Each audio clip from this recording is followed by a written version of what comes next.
Resiko kalau kita tahu dari awal gitu ya, ini resiko tata ruang ya itu adalah lahan.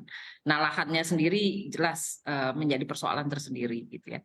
Jadi izin ya itu kan harus tidak hanya administrasi yang sifatnya katakanlah aturan tenaga kerja, hak guna usaha gitu ya. Dalam realisasinya itu pemerintah pusat dan daerah ya. Jadi apakah kemudahan lahan itu sudah akan terjadi? Kalau di tempat lain biasanya investasi yang biasa begitu ya yang kita tahu di Indonesia, persoalan terbesarnya ada di lahannya sendiri ya. Komitmen terhadap pembebasan lahan, penggunaan lahan bagaimana begitu ya. Nah, itu yang di apa dengan PP ini dicoba oke 95 tahun hak guna usaha bisa dicapai begitu ya, digunakan ya dengan 3 tahap tadi.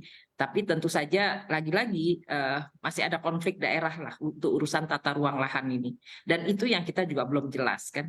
Jadi kalau memang sudah ada peta yang bisa ditunjukkan, tentu akan lebih meningkatkan daya tarik investasi sebetulnya kan. Jadi kenapa tidak dengan serta-merta kita bisa mengatakan baik di sini sudah terjadi 100% gitu ya investor di daerah inti misalnya ya. Jadi itu sudah 100% ditangani, sudah ada aliran masuk. Ini kan juga belum ya. Jadi transparansi di situ belum ada gitu ya. Jadi katakanlah ini masih dalam tahap awal dari negosiasi untuk bisa investasi. Gitu. Jadi realisasinya masih ditunggu ya. Iya.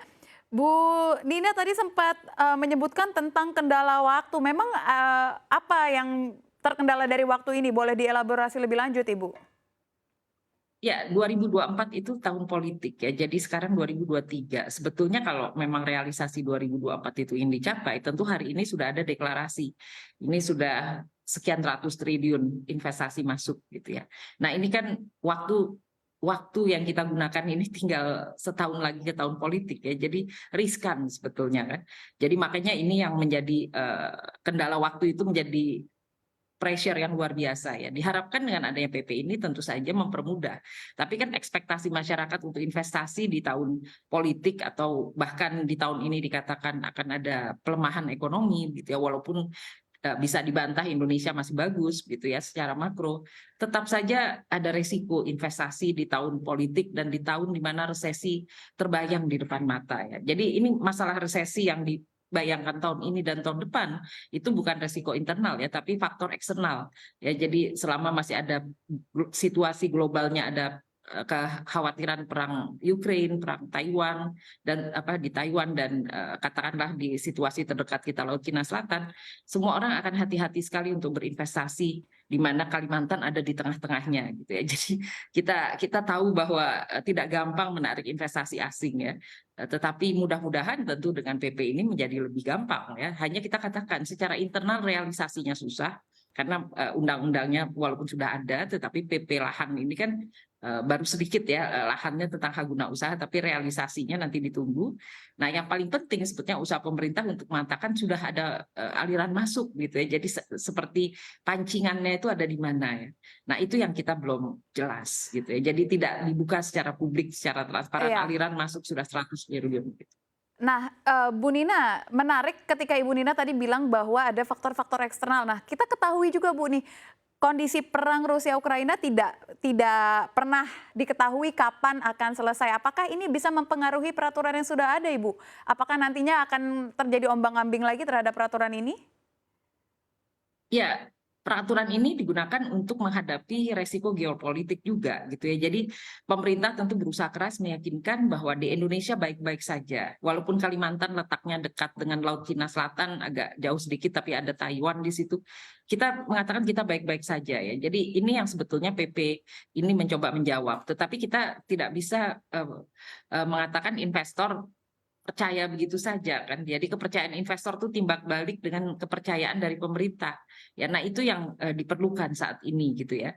Jadi tadi saya katakan tentu Ukraine adalah di luar kemampuan Indonesia menghentikannya. Tetapi kita bisa mengatakan Indonesia baik-baik saja itu sudah sesuatu yang paling sulit gitu ya. Nah, itulah sebabnya saya mengatakan yang paling valid kalau di ekonomi kita mengatakan sudah ada taken kontrak sekian ratus triliun gitu ya, atau 100 triliun gitu ya untuk daerah di ABC, di daerah di sana. Atau katakan Indonesia memang pakai APBN dulu untuk 100 triliun pertama, itu pun perlu dijelaskan. Nah, ini yang kita belum terlalu jelas gitu ya, dalam arti seberapa jauh sih realisasi investasi asing ini masuk Ya PP ini dicoba mempermudah, tapi nanti kita lihat dalam perjalanannya apakah setelah sebulan ada 1 proyek masuk atau 10 proyek masuk gitu ya. Nanti dalam 6 bulan sudah 100 proyek masuk gitu ya dengan nilai sekian ratus triliun.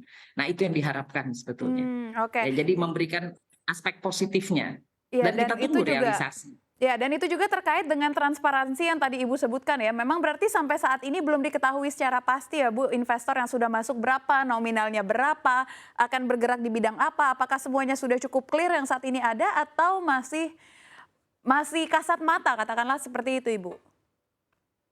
Ya, kita lihat ada pembangunan, tetapi kan modal awalnya memang dari APBN gitu ya. Jadi ya silahkan aja pemerintah katakan APBN uangnya sudah sekian ratus triliun berhasil membangun apa saja. Gitu ya. Jadi ini tahap pertama, katakan 3 bulan pertama dari tahun ini Januari sampai Maret uang APBN telah merealisasikan 50% pembangunan IKN misalnya begitu. Ini misalkan. Nah, kalau memang ada investasi asing masuk ya umumkan juga. Setelah itu 6 bulan kemudian dari pertengahan tahun ini sudah ada realisasi berapa gitu ya. Nah, ini kan tidak pernah jelas karena tidak ada pengumuman yang jelas dari pemerintah. Jadi investor juga lihat-lihat gitu ya. Saya yakin semua akan mengukur ada masalah politik, sosial dan ada masalah regulasi ya di dalamnya. Nah, regulasi ini sudah berusaha untuk mengatasi tapi belum tentu cukup, itu aja.